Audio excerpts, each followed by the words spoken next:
O que estou pregando para você nestas semanas não é algo que Deus queira fazer por você, é algo que Deus lhe disse para fazer. Ele lhe disse para você pegar a armadura e vesti-la. É seu trabalho fazer isso se você não quer ser derrotado na guerra. Se você for atingido em um local desprotegido porque está sem armadura, não é culpa de Deus. A armadura está ali esperando você colocá-la. Ele pediu para você fazer isso, é seu dever pessoal, é seu dever primário, é o seu dever e é o seu dever perpétuo vestir a armadura de Deus.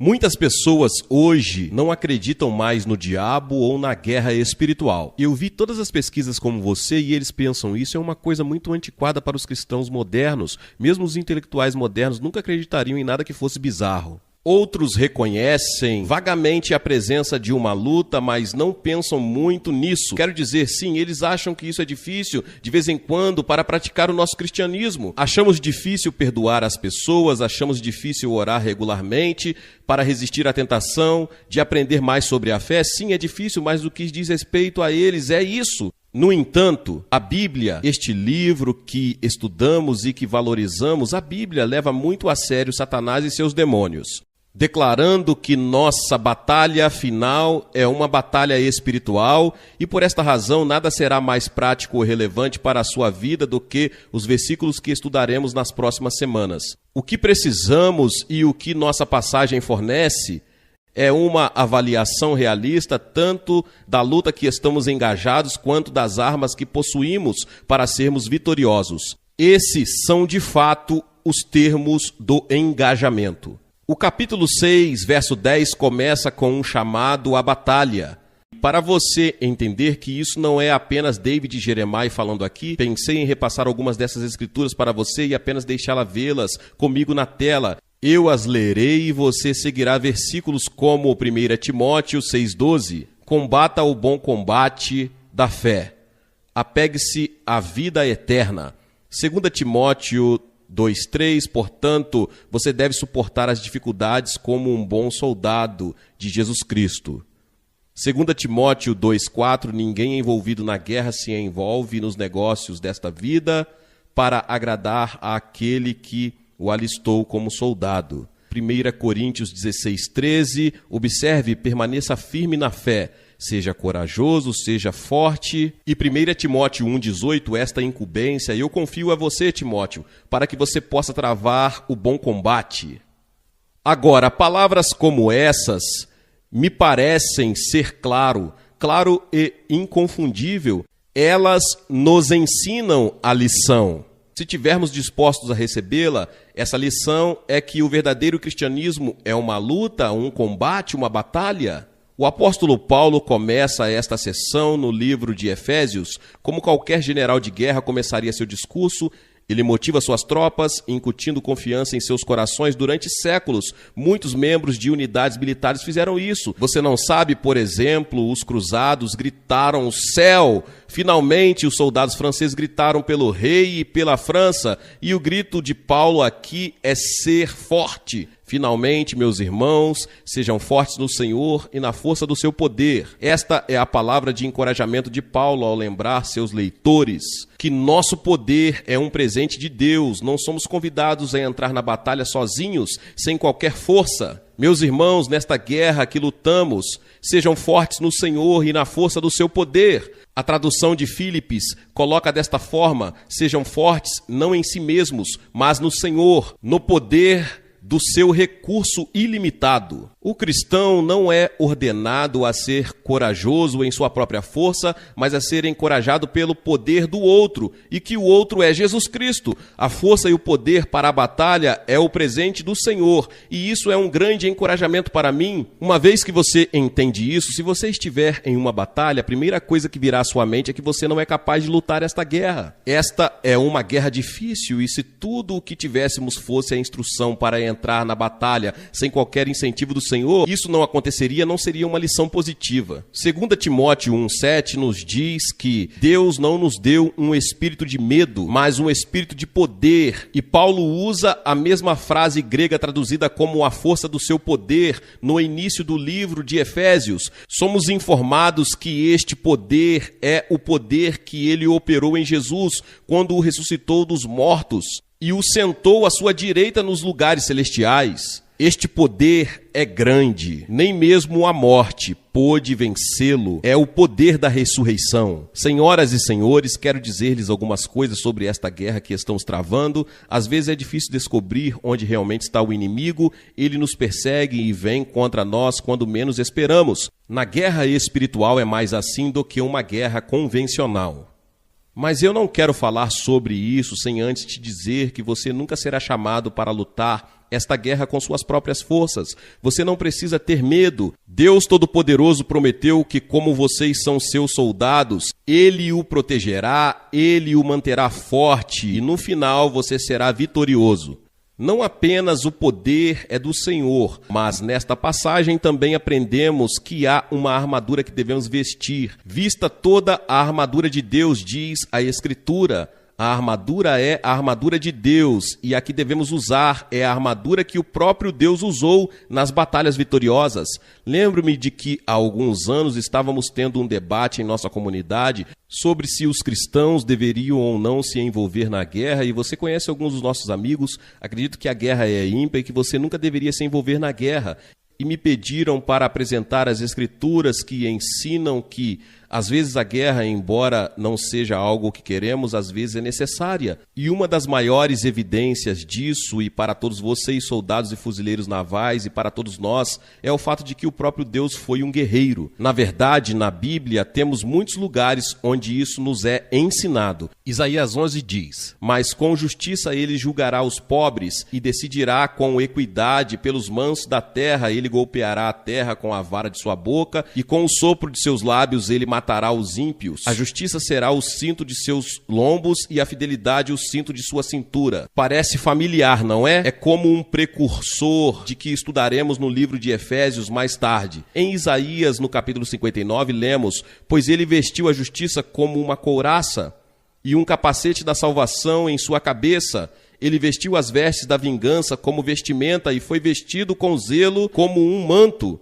A Bíblia nos diz que o que nos será solicitado a fazer ao vestirmos toda a armadura de Deus é exatamente o que o próprio Deus faz quando ele vai para a batalha. Ele está nos dando sua própria armadura para esta luta e não precisamos nunca desanimar. Temos Deus ao nosso lado e temos sua armadura que devemos vestir para a guerra. E o chamado aqui é para ser forte no meio de uma batalha. E esta é uma palavra que também vem a nós ao longo das Escrituras. Lembro-me de uma das minhas passagens favoritas no livro de Josué, onde somos informados 3 vezes em 5 versículos para sermos fortes. Foi dito para ser forte e corajoso. Seja forte e muito corajoso. Não ordenei que você fosse muito forte e corajoso? Não fique aterrorizado, não desanime. E Josué estava prestes a liderar o povo de Israel contra os inimigos desconhecidos de Canaã, e ele estava com medo. O chamado para ser forte não é novo. Todo cristão em todas as épocas, independentemente de idade ou maturidade, é chamado pela palavra de Deus para ser destemido, deixar o medo ou suas próprias inadequações afastá-lo da batalha não é aceitável de acordo com a Bíblia. Deus promete fortalecê-lo com o poder dele, que é um dom, e ordenou você a usar isso. Faz parte da bênção de ser um soldado e seguir ao Senhor. Seu poder é um dom de Deus e sua perseverança é garantida. Observe o que diz o versículo 11. Vista toda a armadura de Deus para que você seja capaz de se opor às artimanhas do diabo. Agora estamos travando uma batalha na vida hoje contra as artimanhas do diabo. Essa não é uma palavra que usamos muito na nossa cultura, então deixe-me dizer o que significa a palavra artimanha. Significa conduta organizada, planos de guerra ou estratégia ou metodologia. E a Bíblia nos ensina que Satanás está atacando as vidas e as causas que derrotariam seus planos. E é por isso que todos nós que somos cristãos sentimos tanto o efeito da presença de Satanás presente. Satanás não está atrás daqueles que pertencem a ele, ele está atrás daqueles que querem derrotá-lo. Satanás não vai incomodar as igrejas onde não pregam a palavra de Deus. Satanás não vai incomodar as pessoas que ele já tem ao seu lado, aqueles que não conhecem a Cristo, mas Satanás concentra seus esforços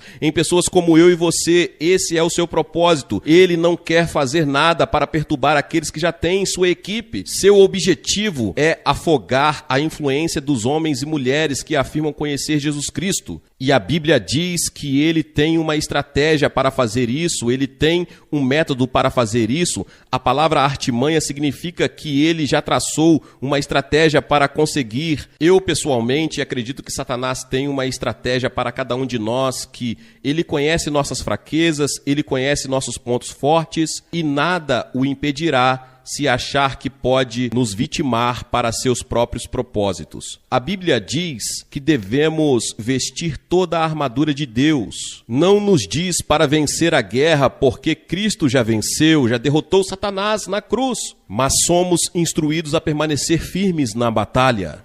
Olhem para suas Bíblias novamente no capítulo 6 e quero que vocês observem algo em Efésios no verso 11. Que vocês possam suportar. Efésios 6,13, que vocês possam resistir no dia mau. Efésios 6,13, tendo feito tudo para resistir. Efésios 6,14, permanecer firme. Portanto, 1, 2, 3, 4 vezes, informados para permanecermos firmes.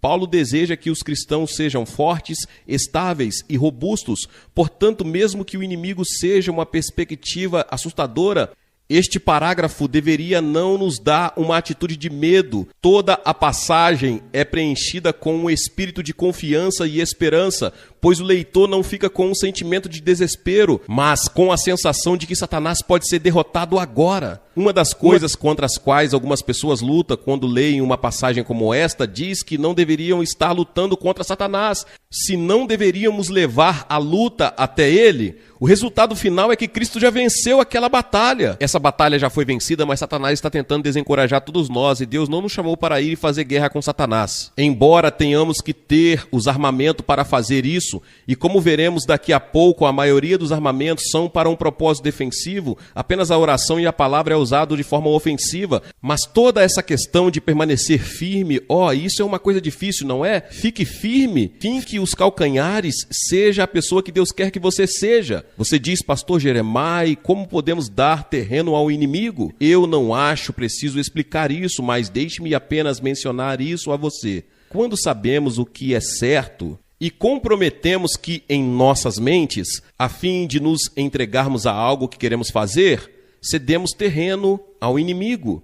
E por razões de nosso próprio conforto, ou talvez até por medo, adiamos nossa obediência. Abrimos a porta para o inimigo nos atacar. A Bíblia diz que devemos permanecer fortes, permanecer firmes e resistir contra ele. Não precisamos derrotá-lo, ele já está derrotado, mas nós precisamos se opor às suas tentativas de nos tornar motivo de chacota entre os outros. A Bíblia diz que devemos ser sóbrios e vigiar, porque o diabo ele é como um leão que ruge, procurando quem possa, e a palavra é devorar. O que você acha que é o desejo de Satanás para você e para mim? O que você acha que é? Eu vou te dizer o que é que ele quer nos devorar. Ele quer principalmente devorar nossa influência para Cristo. Ele quer ver mudar quem somos para que não tenhamos mais nenhum poder de compromisso ou testemunho. Ele quer que caiamos em coisas carnais que destroem nossa capacidade de defender o Senhor. É isso que ele está procurando fazer. Se entendêssemos como deveríamos entender, não deixaríamos colocar um dedinho do pé na porta de nossas vidas. Palavra de encorajamento. Então, há uma palavra de explicação no versículo 12, pois não lutamos contra carne e sangue. A Bíblia diz que estamos em uma guerra, mas observe que o texto diz que estamos lutando. Lutamos não contra carne e sangue, mas pelo contrário, nós lutamos com o inimigo. Não diz que lutamos boxe, não diz que jogamos bola com ele, diz que lutamos O termo é de grande intensidade, ele retrata um homem segurando outro homem, pressionando com força, esticando todos os músculos para imobilizá-lo até o chão. Ele está usando toda a energia para resistir, e para o Filho de Deus é o esforço de todos os músculos morais, os testes de todos os pecados espirituais. Não somos chamados a um momento de relaxamento no sol de verão. Somos chamados a uma luta sombria com forças invisíveis, e a luta é real. A imagem que Paulo pinta é intrigante. Os lutadores usam muita pouca armadura, apenas um macacão fino e justo, e ainda assim o cristão é descrito como alguém que luta usando a armadura completa contra um inimigo que já foi desarmado e derrotado. Colossenses 2,15 diz que, tendo desarmado principados e potestades, Cristo fez um espetáculo público deles, triunfando sobre eles na cruz. Note cuidadosamente como Paulo descreve este contra quem estamos lutando. Nossos inimigos não são pessoas que você pode pensar que são, mas eles não são. A Bíblia diz que não lutamos contra o resto de uma classe de carne e osso. Nossos inimigos não são pessoas, você diz, pastor, eu poderia recompor a vida cristã se não fossem 4 ou 5 pessoas que estão no meu caminho. Mas esses não são seus inimigos. Não lutamos contra a carne e o sangue. Devemos ver além das pessoas. Satanás pode usar as pessoas para nos perseguir, para mentir para nós, para nos enganar, nos machucar, e às vezes até usa seu povo para nos matar. Mas nosso verdadeiro inimigo espreita na sombra do mundo invisível, movendo as pessoas como peões em um tabuleiro de xadrez. Enquanto virmos as pessoas como inimigas e lutarmos contra elas, gastaremos nossas forças em vão. Não teremos mais nada para a guerra real. E então há uma luta cósmica que é declarada no versículo 12. Lutamos não contra a carne e o sangue, mas contra os principados e potestades, contra os governantes das trevas desta era. O grande ministro galês, Dr. David Martyn Lloyd Jones, escreveu: o grande problema com o mundo hoje, com a infeliz igreja, é que eles sabem tão pouco sobre o diabo e seus principados e poderes. Muitos ensinos sobre santidade e santificação nunca mencionam o diabo, e esses poderes são considerados apenas como algo confinado para todos nós. Aqui aprendemos sobre nossos inimigos mais verdadeiros, e a causa última da nossa situação mundial aqui é uma apresentação do domínio de Satanás. As forças do mal neste mundo são lideradas por Satanás. Ele é possuidor de um poder que nós, pobres mortais, não poderemos entender. Está claro nas Escrituras que ele está no controle e comanda um grande exército de anjos caídos. Nesta força do mal que é descrita aqui em Efésios, somos informados de que seu esforço, seu exército é organizado. Há uma hierarquia no domínio de Satanás. Os principados, na língua grega, significa o primeiro ou os oficiais chefes. O poder aqui mencionado tem a ver com os oficiais do Estado-Maior. Os governantes são comandantes de divisão com a base. É a hoste espiritual da maldade. Em outras palavras, há um esforço organizado de Satanás para fazer seu trabalho neste mundo. Ele mapeou este mundo e o organizou, e nós fazemos parte de seu plano organizado. Caímos em seu mapa em algum lugar. Tenho que acreditar nisso porque temos escolas cristãs e rádio e televisão que alcançam todos em todo o mundo. Ocasionalmente recebemos atenção extra dele. O ponto de Paulo aqui é que a vida cristã como um todo é uma profunda guerra espiritual de proporções cósmicas, na qual a oposição final ao avanço do evangelho e da integridade moral brota dos poderes sobrenaturais do mal, sob o controle do Deus deste século. Estamos nesta batalha, eu estou nesta batalha, e durante esta série vamos falar sobre como nos preparamos para podermos resistir. Vamos falar sobre cada um dos implementos desta armadura e o que significa para nós. Esta é a cobertura na batalha do versículo 13 ao 18. A palavra de Deus nos diz que esta guerra é aquela para a qual podemos nos preparar. Esta guerra não é aquela que temos que entrar desprotegidos, e é por isso que esta série de mensagens é tão importante, que pode nos ajudar se ouvirmos com atenção e aplicarmos estas verdades, pode nos ajudar a entrar em um ambiente hostil e fazer a guerra por Deus e não sermos todos derrotados. Há tempos o nosso comandante e chefe já venceu a guerra e ele quer que obtemos a vitória todos os dias que vivermos. Mas você não pode vencer a menos que esteja bem armado. Você não pode vencer a menos que sinta as provisões que estão diante de você, e é por isso que Paulo disse aos Efésios que levem para vocês toda a armadura de Deus. Homens e mulheres, quero que vocês entendam que ele não nos disse que se orássemos corretamente, Deus nos daria isso. Ele não disse que deveríamos olhar ao redor e ver se poderíamos encontrá-la ou talvez pudéssemos comprá-la.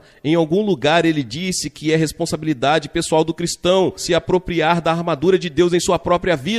O que estou pregando para você nestas semanas não é algo que Deus queira fazer por você, é algo que Deus lhe disse para fazer. Ele lhe disse para você pegar a armadura e vesti-la. É seu trabalho fazer isso se você não quer ser derrotado na guerra. Se você for atingido em um local desprotegido porque está sem armadura, não é culpa de Deus. A armadura está ali esperando você colocá-la. Ele pediu para você fazer isso. É seu dever pessoal, é seu dever primário, é o seu dever e é o seu dever perpétuo vestir a armadura de Deus. Nosso comandante supremo generosamente nos equipa com o cinto da verdade, a couraça da justiça, o evangelho da paz, o escudo da fé, o capacete da salvação, a espada do Espírito, mas cabe a nós vesti-los para apropriar-se deles. Efésios 6,13 diz, portanto, vista toda a armadura de Deus, para que você possa resistir e no dia mau, tendo feito tudo, permanecer inabaláveis. Então, nas próximas semanas, vamos falar sobre como você veste a armadura de Deus. Meu amigo Warren escreve em um de seus livros sobre como todas as manhãs, quando sai da cama, a primeira coisa que faz é vestir a armadura de Deus. E nos conta como fazer isso. É uma história realmente impactante. Antes de nós terminarmos esta série, espero que possamos entender como fazer isso, porque digo a vocês, amigos, não sei como é com vocês, mas a batalha está esquentando e os desafios estão ficando maiores e o tempo de teste está aqui. E se você não estiver preparado ao virar da esquina, e se não estivermos preparados, não é culpa do nosso comandante-chefe, ele nos deu tudo o que precisamos neste manual para lutar vitoriosamente. E essa é a alegria de tudo isso, que estamos nesta batalha, mas não temos dúvidas de como isso vai acabar. E como dissemos hoje, precisamos ser o que já somos mais que vencedores. Precisamos começar a agir assim. O diabo não tem direito sobre nós ou sobre mim, para qualquer outro povo de Deus. Somos o povo de Deus. Ele não tem nenhum direito sobre nós, a menos que demos isso a ele. E a maneira de evitar que isso aconteça é vestirmos toda a armadura de Deus para que possamos ser capazes de resistir ao maligno e ter feito tudo e permanecer inabaláveis.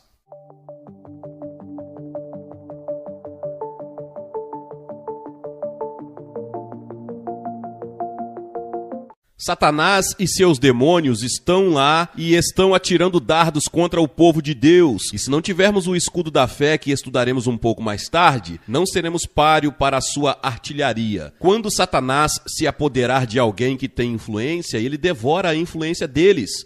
Ele devora a mensagem deles, ele quer nos devorar, ele quer tirar a eficácia de que temos. Ele é como um leão que ruge, procurando quem possa devorar. Você sabe que é sempre bom saber tudo antes de lutar uma guerra, algo sobre o seu inimigo e contra quem você está lutando. No reino espiritual, nunca poderia ser mais verdadeiro. Muitos cristãos não levam nosso inimigo a sério porque não sabem o suficiente sobre ele para levá-lo a sério. Os incógnitos de Satanás são muito espertos. Ele se esconde nos lugares mais inacreditáveis. Ele se esconde na religião, um de seus esconderijos favoritos. Ele se esconde atrás do intelectualismo, ele se esconde na poesia e na arte, muitas vezes na música, ele se esconde na psicologia e na compreensão humana. Na verdade, a Bíblia diz que o mundo inteiro jaz no maligno. Marque isso, homens e mulheres. Satanás não é um homem abaixo amontoando brasas em uma fornalha eterna. Satanás é extremamente sagaz. Você sabe disso. Lembre-se no livro de Jó, quando ele estava respondendo a Deus sobre onde estava. Deus disse, de onde você vem, Satanás? Ele disse, de vir e rodear e andar sobre a terra, trabalhando. Jó 2:2. Que imagem! Satanás viajando por toda a terra fazendo suas coisas. Agora, se você olhar para suas Bíblias em Efésios 6, você descobrirá uma palavra no versículo 12 que está listada 5 vezes. 5 vezes essa palavra aparece. Vou ler o versículo e você entenderá rapidamente. Pois não estamos lutando contra carne e sangue, mas contra principados, contra potestades, contra os governantes das trevas desta era, contra hostes espirituais da maldade nos lugares celestiais. Eu não sei o que você entende da palavra contra, mas deixe-me dizer o que significa. Que estamos em uma batalha e é contra alguém que estamos lutando. Alguém está contra nós. E isso parece um tanto estranho para a maioria das pessoas hoje, especialmente para aqueles que adotaram uma atitude bastante passiva em relação à vida cristã. Eugene Peterson garante que estamos cientes da natureza séria desta batalha na paráfrase deste versículo. Ele parafraseia assim: esta não é uma competição atlética vespertina da qual nos afastaremos e esqueceremos em algumas horas. Isto é para manter uma luta de vida ou morte até o fim contra o diabo e todos os seus anjos. A instrução de Paulo aos Efésios no versículo 10 é dirigida aos irmãos. Finalmente, ele disse: meus irmãos, sejam fortes. Por quê? Para que vocês possam entrar nesta batalha e lutar contra o inimigo que está contra vocês. Observem, homens e mulheres, isso não é uma luta para os apóstolos. Isso não é uma luta para os pastores. Não é uma luta para os diáconos ou para os líderes, é uma luta para os irmãos e para as irmãs. Todos nós juntos, os irmãos e irmãs, os limites foram traçados. É o Senhor e os irmãos contra Satanás e os seus demônios. E em Efésios capítulo 6, Paulo identifica nosso inimigo como o diabo, no versículo 11, e se você olhar abaixo no versículo 16, ele dá outro nome, ele o chama de o maligno. O versículo 11 diz que você pode ser capaz de resistir aos esquemas do diabo. E o versículo 16 diz que você será capaz de apagar todos os dados inflamados do maligno. Estamos lutando contra o inimigo de nossas almas, o diabo e suas estratégias. E aqui estão algumas coisas que precisamos saber sobre ele para que possamos ter alguma chance de ser vitoriosos nesta batalha. Vamos falar por um momento sobre a personalidade do diabo. Seu nome original era Lúcifer, que significa brilhar, uma estrela da manhã, ou filho da manhã. Em Isaías capítulo 14, 12, que colocaremos na tela, lemos essas palavras: como você caiu do céu, ó Lúcifer, filho da manhã. Ezequiel descreve Satanás antes de sua queda como um anjo santo, sábio e belo. Ouça essas palavras de Ezequiel 28. Você era o selo da perfeição, cheio de sabedoria e perfeito em beleza. Você era o querubim ungido que cobre. Eu estabeleci você, você estava na montanha sagrada de Deus, você andou de um lado para o outro no meio das pedras afogueadas. Você era perfeito em seus caminhos desde o dia que foi criado, até que a iniquidade foi encontrada em você. Então, o que aconteceu? Como Satanás deixou de ser Lúcifer, o filho da manhã, e se tornou Satanás o inimigo de Deus e do povo de Deus? Mais uma vez, Isaías, o profeta, nos conta a história em Isaías 14, os versículos 12 ao 14. Como você foi derrubado, você que enfraqueceu as nações, pois você disse em seu coração: eu subirei ao céu, exaltarei meu trono acima das estrelas de Deus, também me sentarei no monte da congregação, no mais distantes do norte.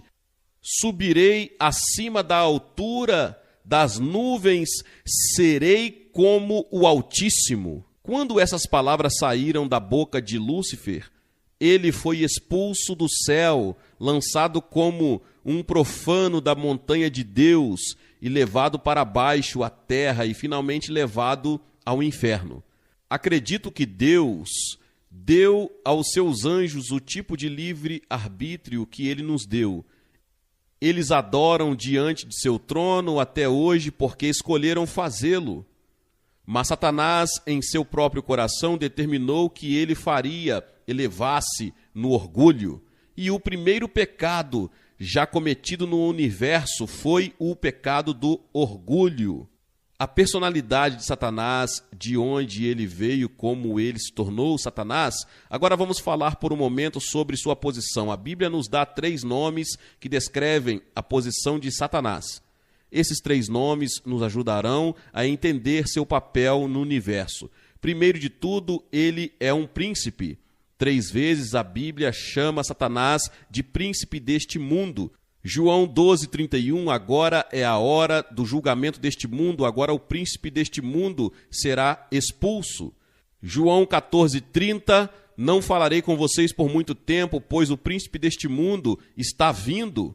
E João 16:11, o príncipe deste mundo agora está condenado. Ele também é chamado, como muitos de vocês sabem, o príncipe do poder do ar. Efésios 2:2 diz, o príncipe das potestades do ar, o espírito que agora trabalha nos filhos da desobediência.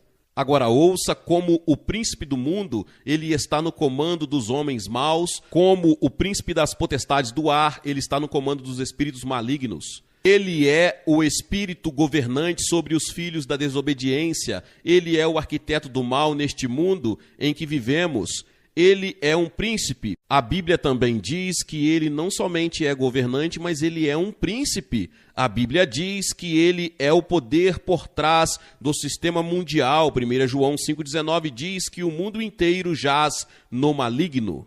O sistema deste mundo é caracterizado pela ganância, ambição egoísta, desejo de poder, que ele domina, intriga e ódio, mentiras e agressão, rivalidade e brutalidade. Satanás é o pai de tudo isso. Satanás reina sobre seu próprio reino. Você sabia que Satanás tem seu próprio reino? Mateus 12:26 diz que se Satanás expulsa Satanás, ele está dividido contra si mesmo. Como então seu reino subsistirá? Satanás governará seus anjos. Mateus 25:41, um fogo eterno preparado para o diabo e os seus anjos. Satanás tem uma hierarquia, ele tem uma equipe de anjos que estão com ele. Há muitos teólogos que acreditam que quando Satanás se rebelou, 1/3 dos anjos no céu se rebelaram com ele e vieram a esta terra e agora compõem seu exército de rebelião contra Deus. Satanás não é apenas uma pessoa má e solitária em algum lugar do mundo. Satanás é o chefe de seu próprio reino, ele tem hierarquias de principados, poderes e anjos e demônios, e ele governa tudo. Ele é o governante do mal no mundo hoje. E então a Bíblia diz, por mais estranho que seja, que ele é um Deus. Ele não é apenas um príncipe e um governante, ele é um Deus. 2 Coríntios 4:4 diz desta forma, cujas mentes o Deus desta era cegou. Quem é o Deus desta era? É Satanás.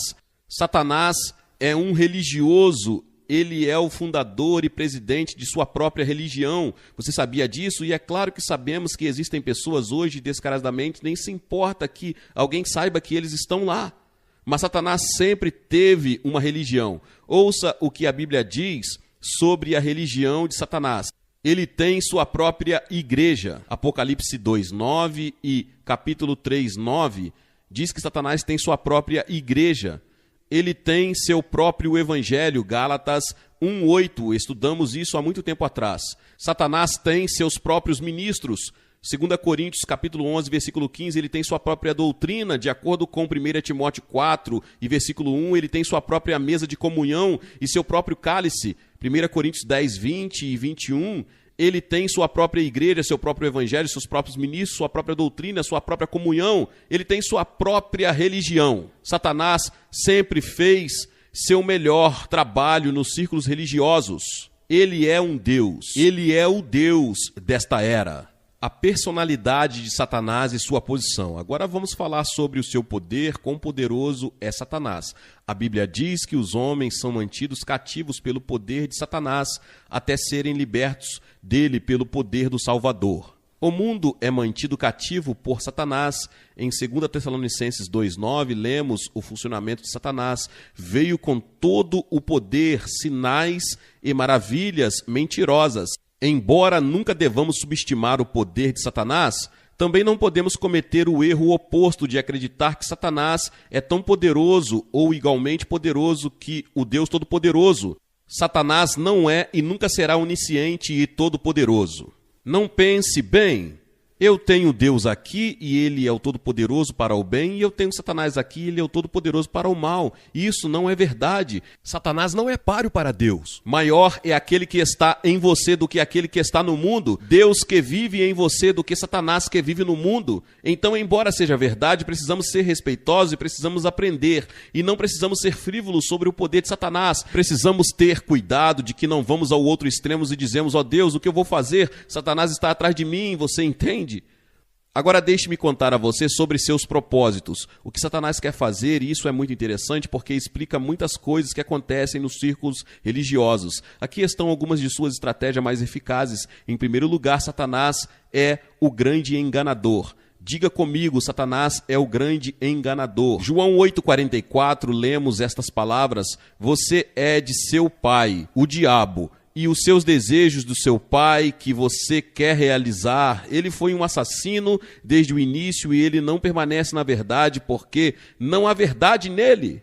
Quando ele fala uma mentira, ele fala dos seus próprios recursos, pois ele é um mentiroso e ele é o pai da mentira. Satanás é o pai da mentira, ele é o grande enganador. Apocalipse 12:9 diz: então o grande dragão foi expulso, aquela antiga serpente chamada Diabo e Satanás que enganava o mundo inteiro. Você já parou para perceber o poder de engano satânico?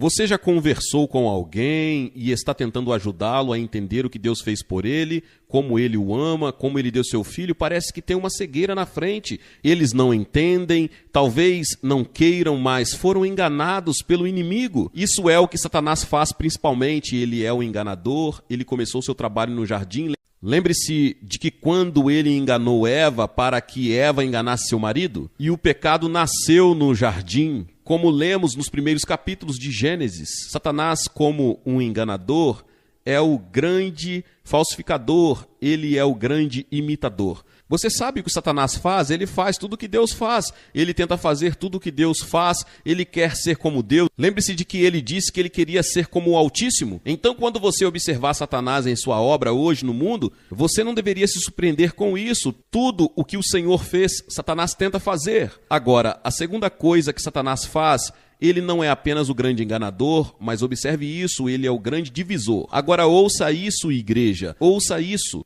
Eu ouvi algumas das histórias que vocês me contaram sobre lugares que esteve em igrejas e houve uma grande divisão, onde aconteceram coisas que destruíram a paz e a unidade do corpo de Cristo. Deixe-me dizer a você, quem faz isso, quem está por trás de tudo isso é o próprio Satanás. Você sabe como eu sei disso? Porque essa é uma de suas principais estratégias. Você sabe a primeira coisa que Satanás fez depois de que ele caiu? Ele dividiu os anjos. Foi isso que ele fez. Ele pegou alguns dos anjos, ele os tirou do seu lugar na adoração a Deus. Ele divide amigos, seguidores e reúne pequenos grupos, igrejas e igreja pessoal através do veneno da divisão que circula no sistema e depois encontra uma saída na língua. Ele é o grande enganador, ele é o grande divisor, ele é o grande destruidor. O apóstolo João chama Satanás de Apolo, que em grego significa destruidor, e esse nome cabe ao diabo enquanto ele procura destruir a obra de Deus. Como ele nos destrói antes de tudo? Ele apenas tenta nos destruir através da adversidade. Você sabe que se Satanás pode atrapalhar você, ele pode causar estresse. Tessalonicenses 2,18 diz: quisemos visitá-los, eu mesmo, Paulo, o quis, e não apenas uma vez, mas duas. Satanás, porém, nos impediu. Você sabia que Satanás atrapalha? Você sabe, às vezes você está tentando servir ao Senhor de todo o seu coração, você está fazendo tudo o que pode, você corre contra esta parede, e você quer saber o que é isso no mundo. Bem, eu não sei o que é com certeza, mas pode ser Satanás quem está atrapalhando você. Ele tenta nos destruir através da adversidade, às vezes ele nos destrói focando no caminho do que Deus está tentando fazer em nossas vidas. Número 2, às vezes ele tenta nos destruir por ataque direto. Em Efésios 6,16, lemos essas palavras: acima de tudo, pegue o escudo da fé, e com o qual você pode apagar todos os dardos inflamados do maligno.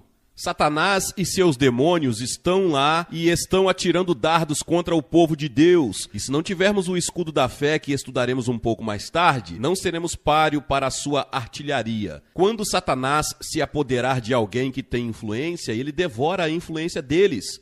Ele devora a mensagem deles, ele quer nos devorar, ele quer tirar a eficácia de que temos. Ele é como um leão que ruge, procurando quem possa devorar. Agora não sei o que você faz quando ouve tudo isso. Espero que você esteja sobrecarregado com esse inimigo a ponto de ouvir as mensagens que surgirão nas próximas semanas.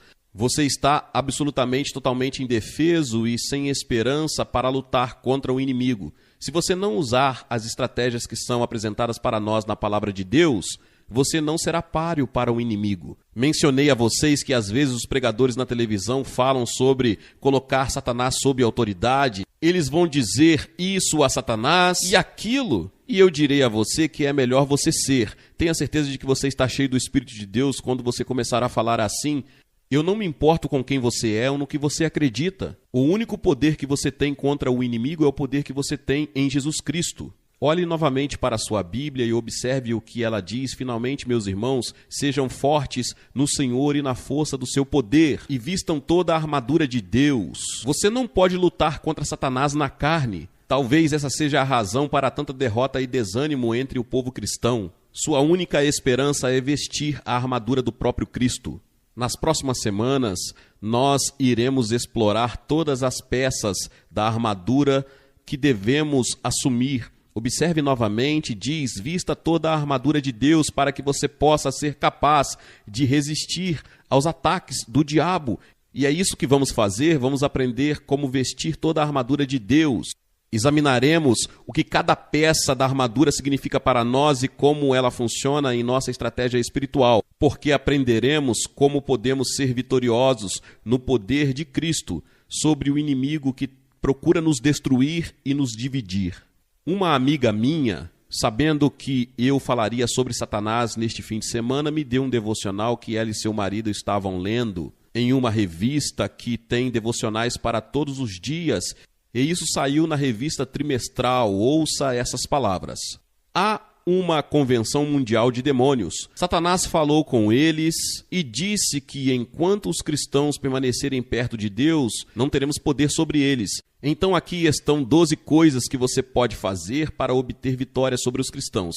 Agora ele está falando com seus demônios, não sabemos se isso realmente aconteceu, mas provavelmente é muito semelhante ao que acontece. Aqui está o que ele disse, aqui estão 12 coisas que ele disse para fazer se você quiser obter vitória sobre os cristãos e puxá-los para as estratégias que são de natureza satânica. Número 1, mantê-los ocupados com coisas não essenciais. Número 2, tentá-los a gastar mais e contrair dívidas. Número 3, fazê-los trabalhar muitas horas para se manterem vazios em seu estilo de vida. Número 4, desencorajá-los de passar tempo com a família, pois quando os lares se desintegram, não há refúgio no trabalho.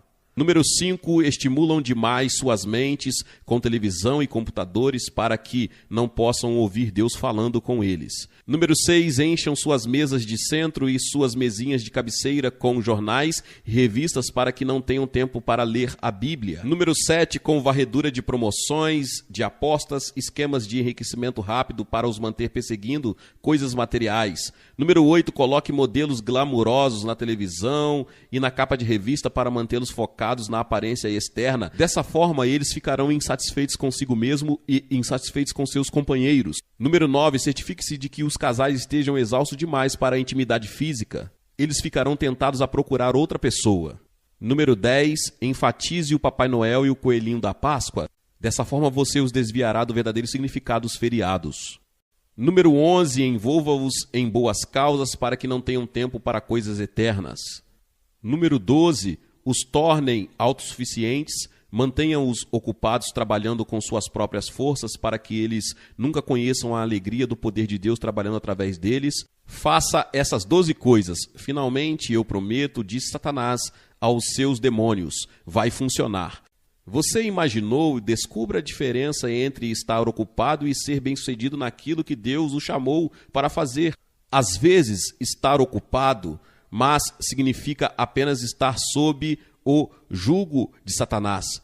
mais ocupado, mas você sabe que se levássemos a sério aquelas 12 coisas que o inimigo disse para seus demônios, faríamos muito bem a nós mesmos e percorreríamos um longo caminho para tornar difícil para o inimigo se firmar em nossas vidas. E se você não seguir as Escrituras e não vestir toda a armadura de Deus, se eu não seguir as Escrituras e não lidar com Satanás seriamente, ele tem todos os motivos para querer devorar a influência que eu tenho, a influência que você tem.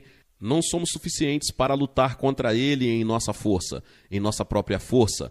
Mas Deus é capaz que não permitirá que você seja tentado acima de que você possa suportar, mas com a tentação também abrirá um caminho de fuga para que você possa ser vitorioso. Glória a Deus, louvado seja o nome do Senhor. Que palavra poderosa. Talvez você chegou até aqui e ouviu esta palavra e ainda não é inscrito aqui no canal. Se inscreva aqui no canal e ative o sininho das notificações. Todos os dias são postados vídeos abençoados aqui no canal para te abençoar. Deixe também o seu like e não se esqueça de compartilhar esta palavra com mais pessoas. Meus irmãos e minhas irmãs, nos vemos nos próximos vídeos. Amém.